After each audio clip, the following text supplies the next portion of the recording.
Oke, langsung aja kita mulai. Hari ini kita bakal bedah tuntas sebuah mesin kelas industri, yaitu kompresor Shigemitsu. Mesin ini sering jadi tulang punggung di banyak bengkel profesional. Yuk kita lihat setiap detailnya buat cari tahu apa sih rahasia di balik tenaganya yang luar biasa. Pernah kepikiran nggak sih apa yang jadi sumber tenaga di balik semua perkakas angin yang kita lihat di bengkel? Mulai dari kunci pas impak yang suaranya khas itu, sampai alat semprot cat yang butuh aliran stabil. Nah, semuanya itu butuh satu hal yang sama, sumber tenaga yang konsisten dan kuat banget. Dan ini dia jawabannya. Ini bukan kompresor kaleng-kaleng ya. Ini adalah unit heavy duty, monster yang dirancang buat kerja rodi, kerja tanpa henti. Bisa dibilang, alat inilah jantungnya bengkel, yang memompa kehidupan ke setiap perkakas yang ada. Sekarang, ayo kita kenalan lebih dekat sama si kuda beban ini. Kita bakal tur singkat, kita lihat bagian per bagian, supaya kita benar-benar paham gimana cara kerjanya.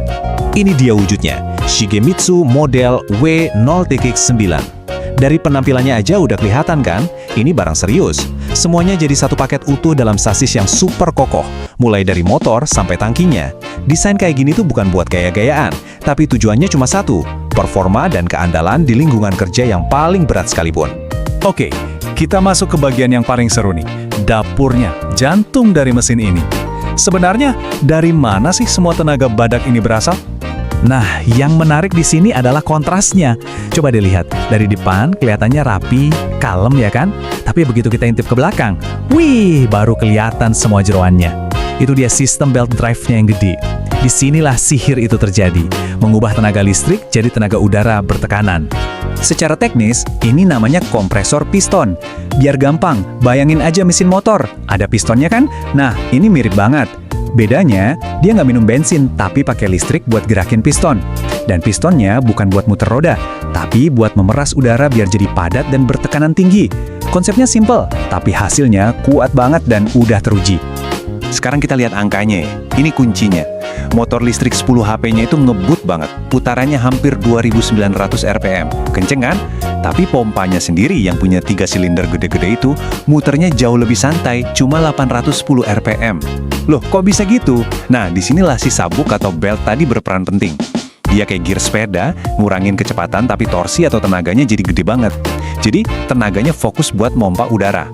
Plus, putaran yang lebih pelan itu artinya pompa jadi lebih adem, nggak gampang aus, dan ujung-ujungnya ya lebih awet. Oke, jadi kita udah tahu cara bikin udaranya jadi bertekanan. Terus, abis itu diapain?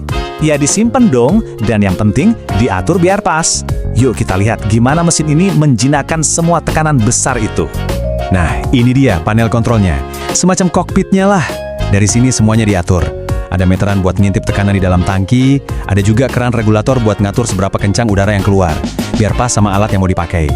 Dan yang paling krusial, ada kartu pengaman. Semuanya ada di sini, biar kerjanya presisi dan pastinya aman. Mungkin ada yang nanya, buat apa sih tangkinya gede banget? Gini, tangki ini tuh fungsinya kayak tandon air di rumah. Kompresor kerja keras buat ngisi tangki ini sampai penuh, terus dia istirahat. Nah, pas kita pakai alat, kita ambil udara dari tandon ini. Hasilnya, aliran udaranya stabil dan motornya nggak perlu nyala mati terus-terusan. Jelas lebih efisien dan bikin mesinnya panjang umur. Oke, jeroannya udah kita lihat. Sekarang kita ngomongin performa.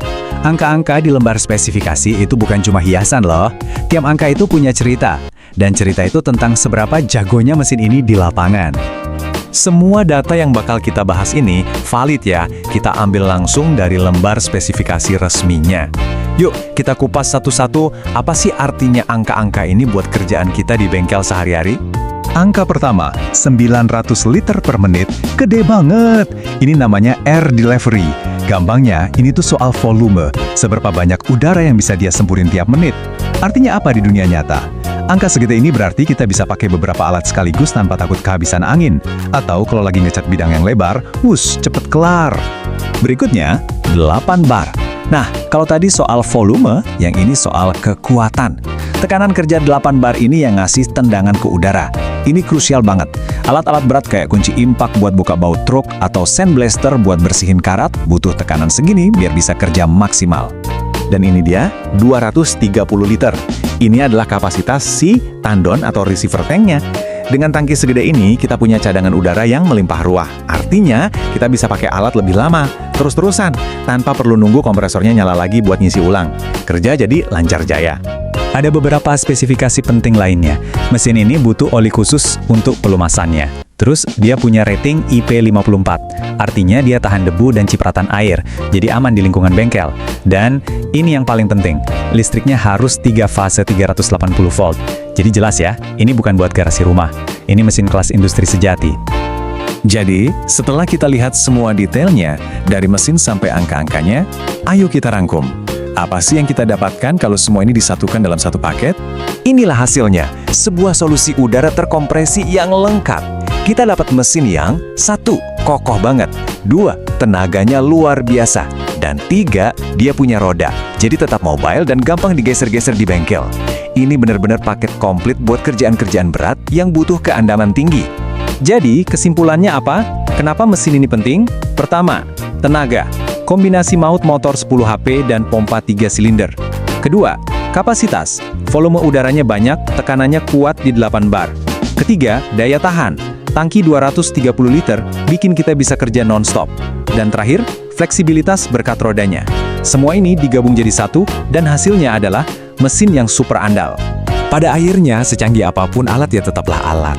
Tapi dengan tenaga dan keandalan seperti ini, dia bukan lagi sekedar benda mati, dia jadi perpanjangan tangan dari keahlian dan kreativitas kita. Jadi pertanyaannya buat kita semua adalah, kalau kita punya kekuatan sebesar ini di tangan kita, proyek luar biasa apa yang bakal kita wujudkan?